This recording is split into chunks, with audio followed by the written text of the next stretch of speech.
ఈ రోజు మనం చిక్కుడుకాయ టమాటో కర్రీ చేసుకుందాం. ముందుగా చిక్కుడుకాయలు తీసుకుని తొడుములు తీసి పెట్టుకోవాలి.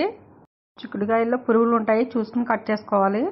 5 పచ్చిమిర్చి, 2 ఉల్లిపాయలు, 2 టమాటోలు తీసి తొక్కలు తీసి కడిగి శుభ్రంగా ముక్కలుగా కట్ చేసి పెట్టుకుందాం. పచ్చిమిర్చి ఇలా పొడవుగా చీల్చుకోవాలి. ఉల్లిపాయలు ఇలా చిన్న చిన్నగా కట్ చేసుకోవాలి. టమాటా ముక్కలు కూడా ఇలా చిన్న చిన్నగా కట్ చేసి పెట్టుకుందాం. ముందుగా చిక్కుడుకాయలు ఆ చివర ఈ చివర తీసి తొడిమెలు మధ్యలో 2 ముక్కలుగా కట్ చేసి పెట్టుకుందాం. పుచ్చులు ఉన్నాయేమో చూసి ఇలా కట్ చేసి పెట్టుకోవాలి. ఈ చిక్కుడుకాయలకి పురుగు మందులు ఎక్కువ కొడతారు కాబట్టి కొంచెం ఉప్పు, గోరువెచ్చని నీళ్లు పోసుకుని 5 నిమిషాలు పక్కన పెట్టి 2-3 సార్లు కడిగి పెట్టుకుందాం.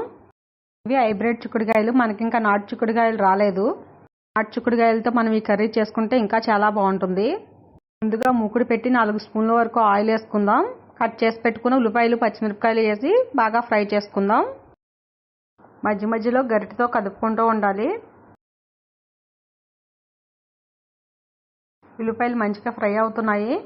తర్వాత కొంచెం పసుపు వేసుకుని బాగా ఫ్రై చేసుకుందాం. గరిటెతో బాగా కదుపుకోవాలి, లేదంటే అడుగున మాడిపోతాయి ఉల్లిపాయలు. ఇంకా ఉల్లిపాయలు మనకి ఏగిపోయాయి. ఇప్పుడు మనం కొంచెం పసుపు వేసుకుందాం. పసుపు వేసుకోవడం వల్ల కర్రీ కలర్ఫుల్గా ఉంటుంది. ముఖం మీద మచ్చలుంటే ఈ పసుపు రాసుకోవడం వల్ల కంట్రోల్ అవుతాయి. పసుపు హెల్త్కి చాలా మంచిది. ఉల్లిపాయలు కూడా మనకు బాగా ఏగిపోయాయి. ఇప్పుడు ముందుగా కడిగి పెట్టుకున్న చిక్కుడుకాయ ముక్కలు వేసుకుందాం.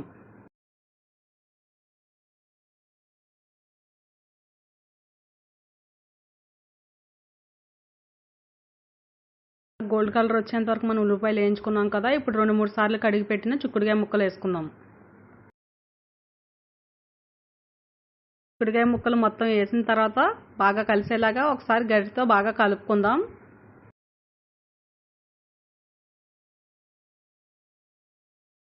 మూత పెట్టి 10 నిమిషాలు బాగా మగ్గించుకుందాం.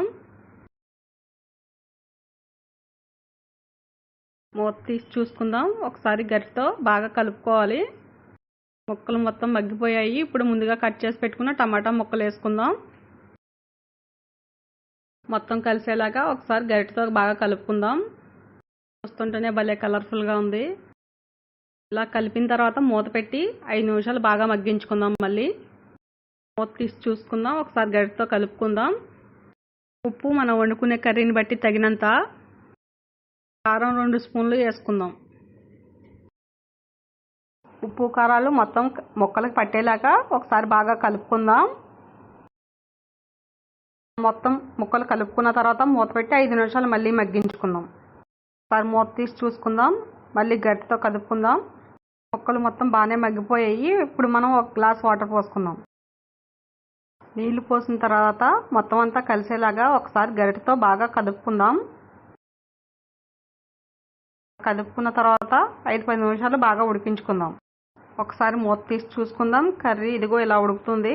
మనం పోసిన వాటర్ మొత్తం ఇంకిపోయేంత వరకు మనం ఈ కర్రీ ఉడికించుకోవాలి. కర్రీ ఇలా దగ్గరగా అయ్యేంత వరకు ఉడికించుకోవాలి. ఇంకా మనకు కర్రీ ఉడికిపోయింది. ఇంకా స్టవ్ ఆఫ్ చేసి కొంచెం కొత్తిమీర వేసుకుందాం. చేసి పెట్టిన కొత్తిమీర కొంచెం వేసుకుందాం. చిక్కుడుకాయల్లో ఫైబర్ ఎక్కువగా ఉంటుంది. పీచు పదార్థం చాలా మంచిది హెల్త్కి. ఒక గిన్నెలోకి తీసుకుందాం. చిక్కుడుకాయ టమాటో కర్రీ రెడీ. చాలా బాగుంటుంది. మీరు కూడా ట్రై చేయండి. ఎలా వచ్చిందో కామెంట్ చేయండి, లైక్ చేయండి, షేర్ చేయండి, సబ్స్క్రైబ్ చేయండి. Thank you.